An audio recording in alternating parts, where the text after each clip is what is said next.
कोणालाही माहिती नाही. व्हिएन्नावरून परत येताना IAEAची मीटिंग अटेंड करताना त्यांचं विमान आल्प्स या पर्वतरांगांमध्ये कोसळलं आणि त्यांचा मृतदेह सुद्धा सापडला नाही. कोणालाही माहिती नाही होमी भाभांचं निधन कसं झालं.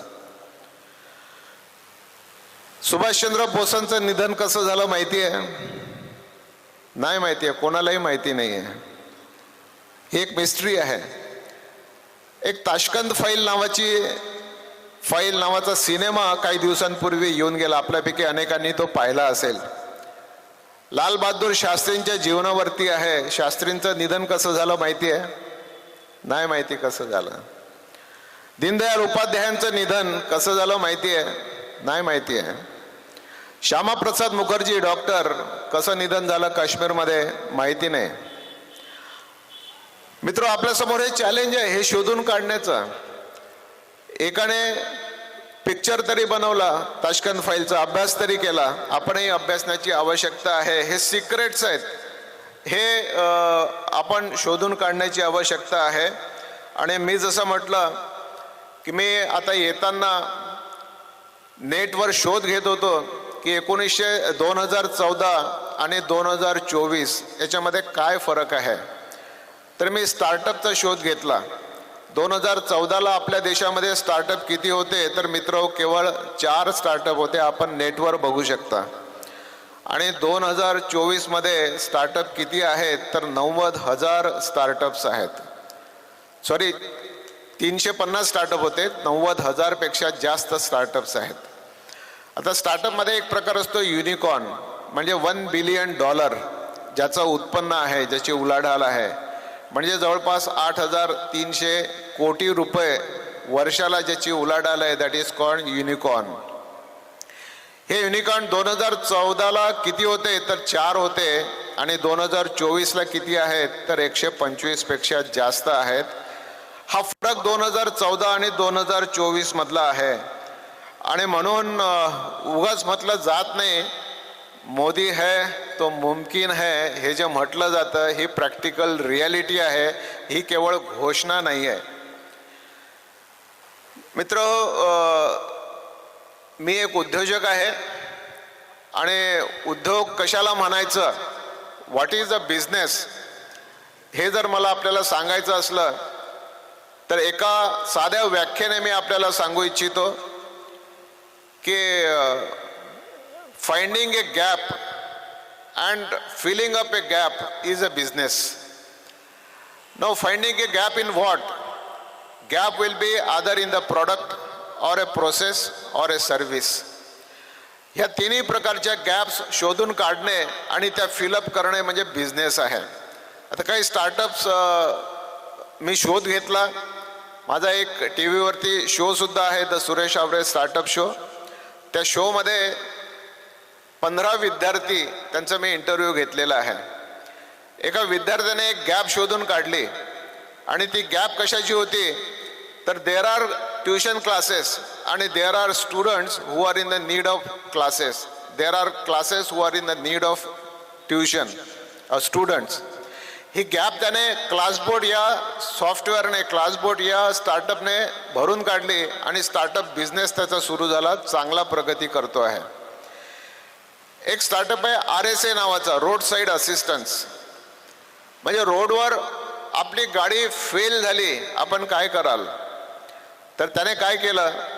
तर त्याने जेवढे गॅरेजेस आहेत भारतभरामधले, जे रोडवरती आहेत, पेट्रोल पंपवर गेलं की छोटं गॅरेज आपल्याला दिसतं, असे भारतभरात जे रोडवर गॅरेजेस आहेत असे शोधून काढले. त्यांचं एक नेटवर्क तयार केलं. असे 27,000 गॅरेजेस त्याच्यात तयार झाले. आणि भारतामध्ये कुठेही आपली गाडी जर फेल झाली, RSA.com वरती आपण जर गेला तर आपल्याला रोड साईड असिस्टन्स जवळपासचा जो गॅरेज आहे तो येतो आणि सर्व्हिस देतो. एक कथा नावाचं ॲप एकाने डेव्हलप केलं की there are directors, there are producers who are in need of the actors and कलाकार, कलावंत. तर कलावंताला गरज आहे डायरेक्टरची, डायरेक्टरला गरज आहे कलावंतांची. यांना तबला वाजवणारा, पेटी वाजवणारा, अनेक इन्स्ट्रुमेंट वाजवणारा, कथा लिहिणारा, डायलॉग लिहिणारा, स्क्रिप्ट लिहिणारा अशांची गरज आहे. आणि या सगळ्यांना त्याने एका प्लॅटफॉर्मवर आणलं. कथा नावाचं ॲप तयार झालं, सॉफ्टवेअर, आणि एक स्टार्टअप तयार झाला. So there are doctors who are looking for patients and there are patients who are looking for doctors. ही गॅप भरून काढली तर आपला बिझनेस तयार होऊ शकतो. असे मित्र हो, असे सॉरी कितीतरी गॅप्स आपण भरून काढून आपण बिझनेस सुरू करू शकता. तर हा स्टार्टअप बिझनेस आपण सुरू केला पाहिजे. स्टार्टअपवरती फोकस दिला पाहिजे. स्टार्टअप इंडियावर गव्हर्नमेंट ऑफ इंडियाचा मोठा फोकस आहे. त्याची जी इकोसिस्टम आहे, इन्फ्रास्ट्रक्चर जे आहे ते आज आपल्या देशामध्ये रेडी झालेलं आहे. एका गोष्टीकडे आपलं आणखी एक लक्ष मी वेधू इच्छितो आणि that is about the leaders. USA मध्ये आपण जर पाहिलं तर USA मधले अनेक कॉर्पोरेट्स यांची लीडरशिप ही इंडियन्सकडे आहे. सुंदर पिचाई असेल, आणखी असे अनेक कॉर्पोरेट्स आहेत की ज्यांची लीडरशिप ही इंडियन ओरिजिन असलेल्या माणसांकडे आहे. तर अमेरिकेमध्ये याचा एक शोध घेण्यात आला की इंडियामध्ये अशी काय मशिनरी आहे की ज्या मशिनरीमध्ये इंडियामध्ये लीडर्स डेव्हलप होतात. They are looking at India as a developers of leaders.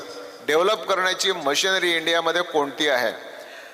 मित्र, एक प्रोफेसर मुंबई युनिव्हर्सिटीचे मला भेटले, doctor Radhakrishnan Pillai. He is a director of Chanakya institute of leadership. आणि त्याच्याकडे यातले काही प्रोफेसर्स आले आणि हे भारतातल्या प्रत्येक युनिव्हर्सिटीमध्ये गेले. प्रत्येक युनिव्हर्सिटीमध्ये काही क्वेश्चनर त्यांनी भरून घेतल्या, काही इंटरव्ह्यूज घेतले, काही मुलाखती घेतल्या, भेटी घेतल्या. आणि त्यांचा प्रयत्न काय आहे तर हे फाइंड आउट करण्याचा की इंडियामध्ये लीडरशिप डेव्हलपमेंटची मशिनरी काय आहे. आणि at the end of their search and research एक रिपोर्ट त्यांनी लिहिला आणि त्या रिपोर्टमध्ये त्याचं कन्क्लुजन त्यांनी काढलेलं आहे.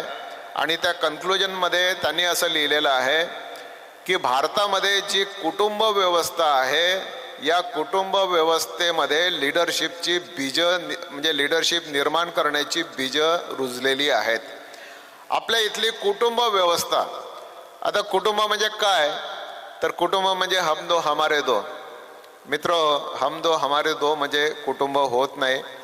वडील, आई, मुलगा आणि मुलगी एवढ्याने कुटुंब होत नाही, तर त्याच्यात आजी आणि आजोबासुद्धा असावे लागतात. म्हणजे हम दो आणि हमारे चार मिळून एक कुटुंब होतं, तर ते पूर्ण कुटुंब झालं. या कुटुंबाला आपल्या इथे एक कुटुंब प्रमुख असतो आणि हा कुटुंब प्रमुख त्या कुटुंबाचा लीडर असतो. या इथून लीडरशिप डेव्हलपमेंट आपल्या देशामध्ये सुरू होते. आणि म्हणून इंडियामध्ये आपल्याला जर लीडरशिप डेव्हलपमेंटवर घात करायचा असेल, इंडियामधली लीडरशिप डेव्हलपमेंट समाप्त करायची असेल, तर मित्र इथे काही मिसाईल टाकण्याची आवश्यकता नाही, काही बॉम्ब टाकण्याची आवश्यकता नाही. काय केलं पाहिजे तर इथली कुटुंब व्यवस्था बर्बाद केली पाहिजे. कुटुंब व्यवस्थेवर आघात केले पाहिजेत. इथली कुटुंब व्यवस्था कशी निष्फळ होईल, कशी संपून जाईल, एवढं जरी आपण काम केलं तरी इंडियाची प्रोग्रेस जी आहे ती आपण रोखू शकतो. असा अनेक देशांकडून प्रयत्न चालू आहे. आणि म्हणून मित्र, वृद्धाश्रम जी आहे ना, आपल्याला किती आनंद झाला. वृद्धाश्रम म्हणजे एखादं सेवा कार्य सुरू केलेलं आहे, पण वृद्धाश्रम ही आपल्या समाजाची विकृती आहे असं आपण मानलं पाहिजे. म्हाताऱ्या आई वडिलांना वृद्धाश्रमात ठेवण्याची आवश्यकता पडली नाही पाहिजे. त्यांना त्यांच्या मुलाने आपल्या घरी ठेवण्याची आवश्यकता आहे. तेव्हाच कुटुंब व्यवस्था आपल्या इथली चांगली बळकट होईल आणि बळकट राहील, मजबूत राहील. आणि म्हणून आता अनेक बाहेरच्या संस्थांनी डोनेशन कशाला सुरू केले? वृद्धाश्रम. तुम्ही वृद्धाश्रम काढा, आम्ही तुम्हाला डोनेशन देतो. मी शिर्डी साईबाबा संस्थांचा अध्यक्ष होतो, तेव्हा शिर्डीमध्ये आजूबाजूला अनेक संस्थांना मी भेटी दिल्या. मित्र, शिर्डीमध्ये 10 वृद्धाश्रम आहेत. मी सगळ्या वृद्धाश्रमाला भेट दिली आणि अनेकांना विचारलं की तुमच्या इथे वृद्ध येतात कसे. त्यांनी मला असं सांगितलं की सर, शिर्डीमध्ये अनेक वृद्धांना, आई वडिलांना लोक आणतात आणि शिर्डीच्या गर्दीमध्ये सोडून देतात आणि निघून जातात. हे बेवारस असे वृद्ध आम्हाला सापडतात. आम्ही त्यांना वृद्धाश्रमामध्ये घेऊन येतो आणि त्यांची सेवा करतो.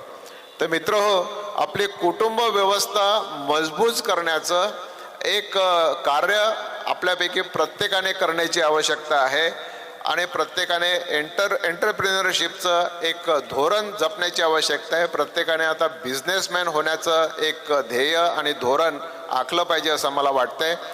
डिपेक्स ही एक अशी चांगली संधी आपल्यासाठी आलेली आहे. या संधीचा आपण फायदा घ्यावा. डिपेक्सच्या ऑर्गनायझर्सचं मी मनापासून अभिनंदन करतो. आणि मला जरा उशीर झाला खरं म्हणजे, आपण आलात, नवी मुंबईमध्ये आलात, आपलं स्वागत करण्याची माझी जबाबदारी होती. तरी मी उशिरा का होईना आपल्या सगळ्यांचं स्वागत नव्या मुंबईमध्ये करतो. आणि आपल्याला कुठल्याही गोष्टीची कमी पडणार नाही. कमी पडली तर तिथे मी उभा राहील याची हमी आपल्याला मी देतो. अखिल भारतीय विद्यार्थी परिषद आणि डिपेक्सच्या मागे उभं राहण्याचे मी आश्वासन देतो. पुन्हा एकदा आपल्याला सर्वांना शुभेच्छा. 4 दिवसात मित्र, विद्यार्थी जीवन असं असतं ना, ते पुन्हा येत नाही. एन्जॉय करा, खूप शिका, या 4 दिवसाचा आनंद घ्या आणि एक आनंद घेऊन आपल्या घरी जा. पुन्हा एकदा आपल्या सर्वांना शुभेच्छा. धन्यवाद. जय हिंद, जय महाराष्ट्र, जय श्रीराम.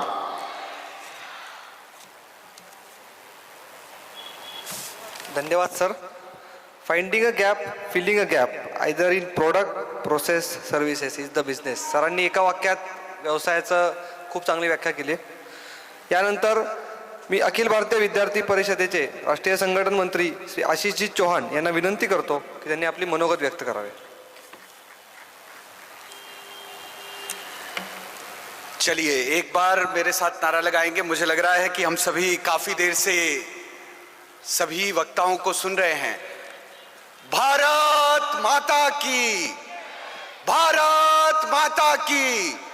पीछे से भी आवाज आनी चाहिए. भारत माता की. डिपेक्स इस डिप्लोमा प्रोजेक्ट एग्जीबिशन, जिसकी एक जर्नी अगर कहें तो 38 इयर्स से चल रही है. 33rd एडिशन में आज हम नेरुल के इस तेरना इंजीनियरिंग कॉलेज, होमी जे भाभा नगरी जो हमने बसाई है, यहाँ पर उपस्थित हुए हैं. थोड़ी देर पूर्व जिन 2 महानुभावों ने हमारे बीच में अपने कुछ उद्बोधन रखा, उनकी अनुपस्थिति में मैं उनका उल्लेख करना चाहूँगा. हमारे प्रदेश के सम्माननीय कौशल विकास एवं उद्योजकता मंत्री श्रीमान मंगल प्रभात लोढ़ा जी, यहाँ यरोली के विधानसभा के सम्माननीय आमदार श्रीमान गणेश नायक जी, आज के हमारे विशिष्ट अतिथि AICT के सम्माननीय अध्यक्ष प्रोफेसर TG सीताराम सर, साथ ही स्वागत समिति के सम्माननीय अध्यक्ष डॉक्टर सुरेश हावरे जी, स्वागत समिति के सचिव श्रीमान रामनाथ महात्रे जी, विद्यार्थी परिषद के प्रदेश के उपाध्यक्ष आदरणीय कैलाश सोनमनकर सर, प्रदेश मंत्री मित्र संकल्प, डिपेक्स 2024 इसके निमंत्रक मित्र ऋषिकेश, मेरे सामने अग्रिम पंक्तियों में बैठे विद्यार्थी परिषद के पदाधिकारी, सृजन ट्रस्ट के पदाधिकारी, ट्रस्ट के ट्रस्टी, पूरे महाराष्ट्र और गोवा से आए आदरणीय गुरुजन जो अपनी अपनी स्टूडेंट्स को अपने अपने कॉलेजेस के मेंटोर के तौर पे आप यहाँ पर आए हैं. मेरे सामने बैठी हुई महाराष्ट्र और गोवा की यह विद्यार्थी शक्ति, युवा शक्ति, जिनके कारण ये डिपेक्स, ये पूरा प्रोजेक्ट एग्जीबिशन, ये 4 दिन का एक उत्सव, ये 4 दिनों का एक मेला, एक स्पर्धा, एक कार्यक्रम, जिनके कारण संभव है. ये युवा शक्ति, मैं आप सभी का विद्यार्थी परिषद सृजन ट्रस्ट के द्वारा आयोजित होने वाले इस डिपेक्स 2024 इस कार्यक्रम में हृदय से विद्यार्थी परिषद की ओर से हृदय से स्वागत करता हूं, अभिनंदन करता हूं. मित्रों, मुझसे पूर्व के वक्ताओं ने बहुत सुंदर तरीके से बताया कि जहां विद्यार्थी परिषद की यात्रा 75 वर्ष पूरी कर गई, उस 75 वर्ष की यात्रा के अंदर विद्यार्थी परिषद ने समय समय पर विभिन्न प्रयोग किए। कभी पूर्वोत्तर गए हुए विद्यार्थी परिषद के कार्यकर्ताओं ने वहां की स्थिति को देख करके 1966 के अंदर उन्होंने वो प्रयोग खड़ा किया जो students experience in inter state living कहलाया। विद्यार्थी परिषद के कार्यकर्ता जिन्होंने मुंबई के अंदर, पुणे के अंदर और फिर देश के अलग अलग कोने में विदेशों से भारत में पढ़ने आए विद्यार्थियों के लिए 1957 के अंदर, कभी 1974 के अंदर इंटरनेशनल स्टूडेंट्स के वेलकमिंग प्रोग्राम किए, परंतु इसको इंस्टीट्यूशनलाइज करने के लिए हमें 1985 तक का वेट करना पड़ा और world organisation of students in youth की स्थापना की। ठीक उसके एक वर्ष बाद यहीं मुंबई के अंदर VJTI के ग्रेजुएट, आप जैसे आयु के थोड़ा रहे होंगे, जो विद्यार्थी परिषद में एक पूर्णकालिक कार्यकर्ता के तौर पर कोल्हापुर विभाग के विभाग संगठन मंत्री के तौर पर कार्य कर रहे थे, ऐसे प्रोफेसर मिलिंद मराठे जो विद्यार्थी परिषद के राष्ट्रीय अध्यक्ष रहे, वे आप ही की तरह स्टूडेंट थे, इंजीनियरिंग ग्रेजुएट थे, कुछ समय समाज कार्य के लिए लगा रहे थे और उसी बीच में उनको लगा कि ये जो स्टूडेंट्स ITI के अंदर, पॉलिटेक्निक के अंदर पर्टिकुलरली उस समय पढ़ रहे थे, उनका 3 साल का प्रोजेक्ट, उसका क्या लाभ होता है? बाद में वो रख दिया जाता है कहीं किसी न किसी एक स्टोर रूम में, किसी न किसी एक लैब में, और उसको देखने वाला कोई नहीं। तो स्टूडेंट्स के ये प्रोजेक्ट क्या हम इकट्ठे ला करके पूरे के पूरे महाराष्ट्र और गोवा के स्टूडेंट्स की कैपेसिटी बिल्डिंग कर सकते हैं क्या? क्या हम उनकी स्किलिंग को अपग्रेड कर सकते हैं? क्या उनको हम इंडस्ट्री से कनेक्ट कर सकते हैं? क्या हम स्टूडेंट्स को एक होप दे सकते हैं कि आपका प्रोजेक्ट केवल 2 मार्क्स 4 मार्क्स के लिए नहीं है, आपका प्रोजेक्ट इंडस्ट्री को दिशा देने के लिए, आपका प्रोजेक्ट देश को आगे ले जाने के लिए, आपका प्रोजेक्ट ये देश के अंदर उद्यमिता को बढ़ाने के लिए, जिस विकसित भारत का सपना आज हम देख रहे हैं, जिस अमृत काल की बात हम कर रहे हैं, जिस 5 ट्रिलियन इकोनॉमी का सपना हम देख रहे हैं, हम सोच रहे हैं कि 2047 के अंदर भारत दुनिया की दूसरी सबसे बड़ी इकोनॉमी होगी। इतने बड़े बड़े स्वप्न जो देख रहे हैं, उसके बारे में कदम उठाने वाला अगर कोई था तो 1986 के अंदर विद्यार्थी परिषद का कार्यकर्ता था, जिसने पहला डिपेक्स आयोजन करने के लिए सभी को संपर्क किया, जोड़ा, और सांगली के अंदर वालचंद इंजीनियरिंग कॉलेज के अंदर आयोजित होता है। उस समय कितने लोग आए? केवल 16 प्रोजेक्ट थे, 50 स्टूडेंट उसको देखने के लिए, यानी एक प्रोजेक्ट पे 2-3 स्टूडेंट इकट्ठे काम कर रहे होंगे, लगभग 50 स्टूडेंट आए। आज हमारे सामने 1200 से अधिक, 1200 से ज्यादा प्रोजेक्ट ये आ रहे हैं और उससे शॉर्टलिस्ट करने के बाद ये होमी जे भाभा नगरी बसी हुई है। इस नगरी के अंदर एक एक क्यूबिकल के अंदर 4 से 5 स्टूडेंट्स हैं जिन्होंने अपने प्रोजेक्ट्स के ऊपर मेहनत करके अपने सामने आई। एक एक स्टूडेंट को अपने कॉन्सेप्ट की नॉलेज है, वो उस नॉलेज को अपने सामने रखता है, पूछने वाले को बताता है कि किस प्रकार उसके थ्योरेटिकल पार्ट को उसने प्रैक्टिकल के अंदर इंप्लीमेंट किया और आपके सामने लाया। कई प्रोजेक्ट शायद किसी चीज को सीखने के लिए बनाए, उसके अंदर काम करते करते उन्होंने इनोवेट किया, उसके अंदर नयापन लाया और आज वो इंडस्ट्री को एक दिशा दे पाने के लिए कदम आगे बढ़ा रहे हैं। आप में से कई को लगेगा कि सामने वाले का प्रोजेक्ट बहुत अच्छा है, मेरा थोड़ा सामान्य है। मैं आपको विश्वास दिलाना चाहता हूं, आज से कुछ 13 वर्ष पूर्व गुजरात टेक्नोलॉजिकल यूनिवर्सिटी के अंदर फर्स्ट ईयर में बैकलॉग लगे हुए विद्यार्थियों ने, जब 1 साल आपका बैकलॉग लग गया, क्लासेस आप बैठ नहीं सकते, आपको 1 साल बाद एग्जाम के लिए जाना था, इस बीच में उन्होंने उनके मदद करने के लिए एक SVNIT का ग्रेजुएट स्टूडेंट आता है। ये सारे विद्यार्थी निकल करके राजकोट जाते हैं। राजकोट के अंदर MIDC के अंदर 1000 इंडस्ट्रीज को संपर्क करते हैं। 1000 इंडस्ट्रीज को मिलकर के उनकी छोटी छोटी समस्याओं को निकालते हैं।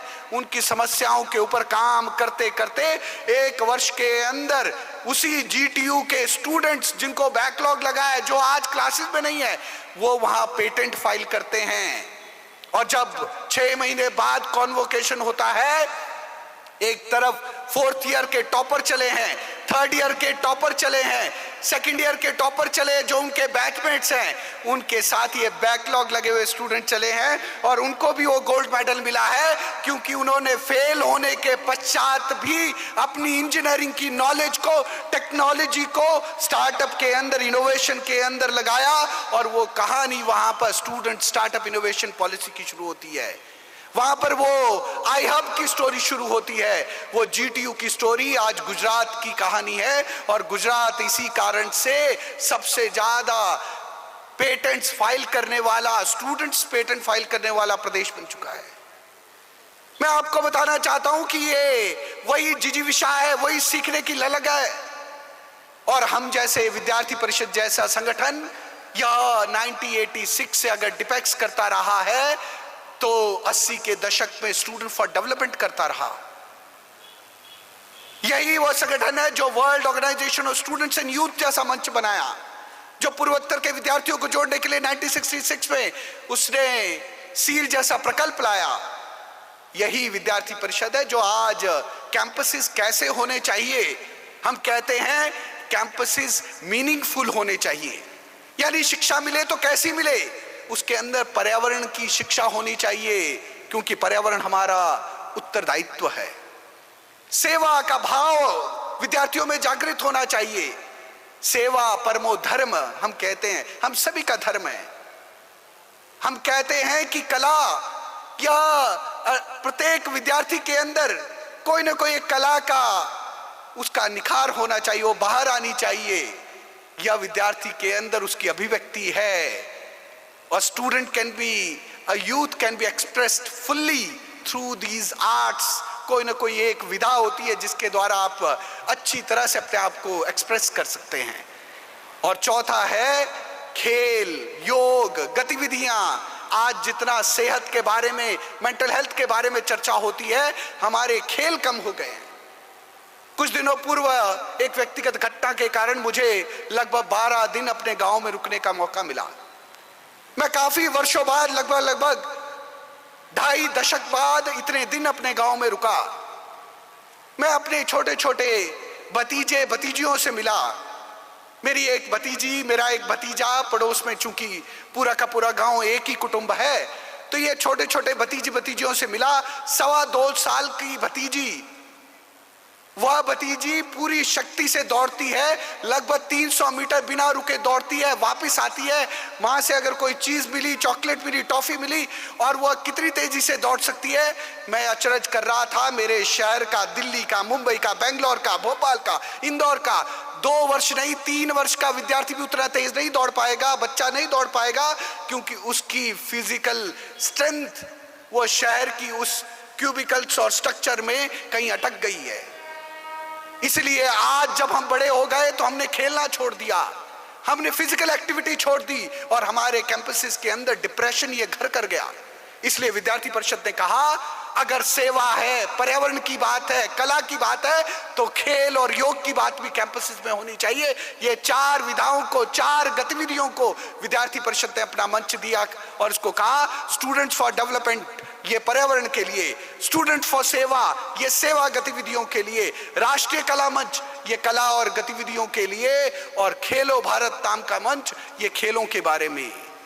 आप विचार करिए कि ऐसा भी विद्यार्थी संगठन हमारे सामने है जिसने आज देश के सामने एक फिलोसॉफिकल एस्पेक्ट प्रेजेंट किया है। हमने कहा हमारी शिक्षा, हमारा विद्यार्थी काल, हमारा विद्यार्थी जीवन ये हैप्पी एंड मीनिंगफुल होना चाहिए। मीनिंगफुल होगा मायने ये सारी विधाएं, ये सारी गतिविधियां, साथ में हमारी शिक्षा ये गुणवत्तापूर्ण चाहिए। मैं कैंपस में जाता हूं, मैं कैंपस के अंदर पढ़ती हूं, मैं लैब अटेंड करती हूं, मैं कोई प्रोजेक्ट पे काम करती हूं, वो जो एनवायरनमेंट है वो हैप्पी होना चाहिए। मैं स्कूल का स्टूडेंट हूं, मैं कॉलेज के अंदर पढ़ रहा हूं, मैं मास्टर्स कर रहा हूं, परंतु कैंपस का एनवायरनमेंट जब तक हैप्पी नहीं होगा, सीखने की कोई भी क्षमता मेरे मन के अंदर, मस्तिष्क के अंदर नहीं आ पाएगी। इसलिए हमारे कैंपसेस के बारे में एक रीथिंकिंग करना पड़ेगा। हम जो शिक्षा क्षेत्र को एक परिवार की संकल्पना देते हैं, उसका आज की जनरेशन में विद्यार्थी परिषद के राष्ट्रीय अध्यक्ष श्रीमान राजशरण शाही जी ने कहा, यह जो विद्यार्थी परिषद ने आज कहा है कि हैप्पी एंड मीनिंगफुल कैंपस होने चाहिए, ये उसी विचार का एक आज के दशक का स्वरूप है, जहां हमने कहा था कि शैक्षिक परिवार की संकल्पना में हम विश्वास रखते हैं। इसलिए अगर शैक्षिक एक परिवार होगा तो परिवार के अंदर शिक्षक, छात्र, उसके संबंध और संस्थान के साथ, महाविद्यालय के साथ, कॉलेज के साथ, स्कूल के साथ, विद्यार्थी के संबंध, इनके बारे में नए थॉट के साथ हम जाएंगे। इसलिए मित्रों, मैं आप सभी से निवेदन करता हूं कि नई शिक्षा नीति का इम्प्लीमेंटेशन अगर उसको सही ढंग से होना है, अगर हमारे कैंपसेस के अंदर multi disciplinary education, multiple entry, multiple exits, academic bank of credit और ऐसा जिसको हमने होलिस्टिक एजुकेशन कहा, ये सारी चीजें आनी है तो उसका स्वरूप आनंदमयी ही होना चाहिए। मैं मुंबई के अंदर कई बार देखता हूं कि आप किसी को मिलेंगे और वो विद्यार्थी कहता है कि मैं क्लासेस में जा रहा हूं। तो जब कभी विद्यार्थी ऐसा कहता है कि मैं क्लासेस में जा रहा हूं, तो उसका तात्पर्य होता है कि कोचिंग क्लास में जा रहा है। जब कहता है कि कॉलेज जा रहा हूं, तो वो कॉलेज जाता है, परंतु प्रमाण हमारे सामने है कि स्टूडेंट कॉलेज वो बिल्डिंग देखने भर जाता है, कक्षा तो वो कोचिंग कक्षा में जाता है। इसलिए आज आवश्यक है कि हम कैंपसेस के अंदर, जिसको विद्यार्थी परिषद ने आज एक अभियान लिया कि हम परिसर चलें, हम कैंपसेस के अंदर जाएं, कैंपसेस के अंदर ये रीडिंग, राइटिंग, अध्ययन की हमारे क्लासरूम को वापस हम आनंदमय बनाएं। क्योंकि जितना भी हम नेशनल एजुकेशन पॉलिसी, इन सारी चीजों की बात करेंगे, अंततोगत्वा वो इसी चीज पे आधारित है कि हमारा विद्यार्थी कैंपस आता है या हमारा विद्यार्थी कैंपस नहीं आता। एक तरफ कोचिंग इंडस्ट्री, एक तरफ बायजूस, एक तरफ रीडिंग मटेरियल, अन अकेडमी, कितने ही प्लेटफॉर्म बन जाएं, परंतु शिक्षा की गुणवत्ता, मेधा, रिसर्च, स्टार्टअप वो तभी हो पाएंगे जब हम गुरु के सामने बैठेंगे, गुरु के साथ संवाद करेंगे, गुरु के साथ शिक्षा लेंगे। आप जान करके हैरानी होगी कि ये कॉन्सेप्ट जो मैं आज आपके सामने कह रहा हूं, ये कितना पुराना है।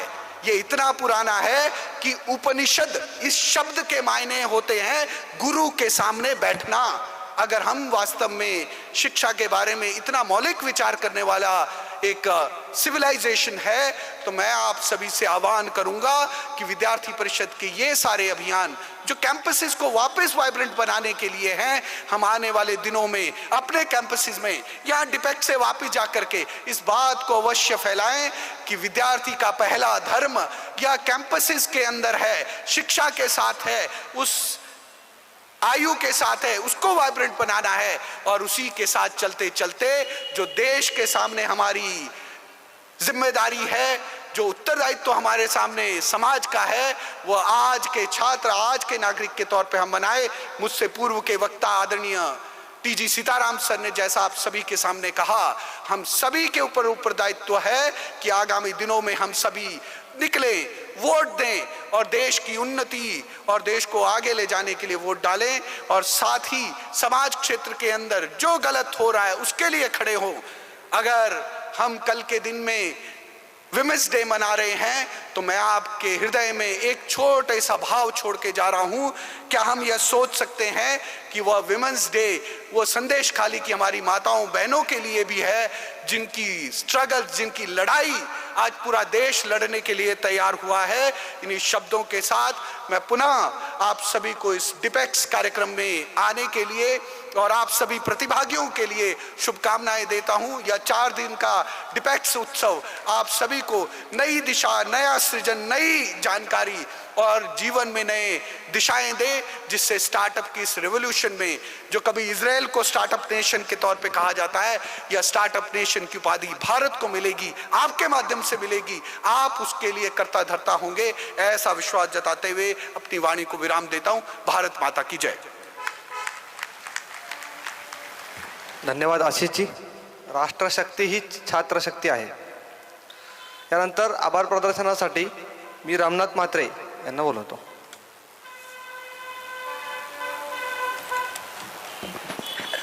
नमस्कार मित्रांनो, अखिल भारतीय विद्यार्थी परिषद सृजन यांच्या सौजन्याने आयोजित स्टेट लेवल एक्झिबिशन कम कॉम्पिटिशन डिपेक्ट 2024 मध्ये आपलं आणि सर्व गणमान्य मान्यवरांचं मी इथं स्वागत करतो. आणि मी आता उभा राहिलो आहे तर म्हणजे शेवटाकडे आभार प्रदर्शन करणे हा आपलं कर्तव्य आहे. मी हा डिफेक्ट 2024चा सचिव म्हणून सर्वांचा आभार थोडक्यात व्यक्त करतो. या ठिकाणी उद्घाटनाच्या प्रसंगी माननीय मंत्री मंगलप्रभाजी लोढा, माननीय सीतारामजी दिल्लीहून वेळ काढून आले, माननीय आमदार गणेशजी नाईक यांनी वेळात वेळ काढून या ठिकाणी उपस्थित लावली. त्याचप्रमाणे आमचे डॉक्टर सुरेशजी हवरे, स्वागत समितीचे अध्यक्ष, यांनीसुद्धा आपला अमूल्य वेळ देऊन या ठिकाणी उपस्थित राहिली. त्याचप्रमाणे आशिषजी चव्हाण यांनी या ठिकाणी वेळ काढला, त्याबद्दल या सर्वांचं मी आभार मानतो. त्याचप्रमाणे आमचे मित्र ऋषिकेश पोद्दार आणि संकल्पजी यांचेही मी या ठिकाणी आभार व्यक्त करतो. त्याचप्रमाणे ह्या तेरणा कॉलेजचे मॅनेजमेंट सहभागी सर्व विद्यार्थी, तंत्रज्ञ, शास्त्रज्ञ उद्याचे, ह्या सर्वांचं, विद्यार्थी मित्रांचं मी या ठिकाणी आभार व्यक्त करतो. विद्यार्थी परिषद सर्व पदाधिकारी आणि डिफेक्टच्या सर्व टीमचं मी या ठिकाणी आभार व्यक्त करतो आणि इथं थांबतो. जय हिंद, जय महाराष्ट्र. धन्यवाद. यानंतर संपूर्ण वंदे मातरमसाठी ऋतुजा ठाकूर हिला आमंत्रित करतो.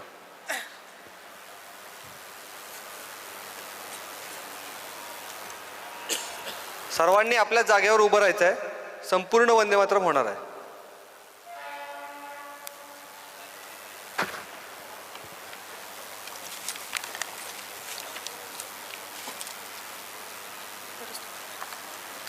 वन्दे मातरम् वन्दे मातरम् सुजलां सुफलां मलयज शीतलां सस्यश्यामलां मातरं वन्दे मातरम् शुभ्र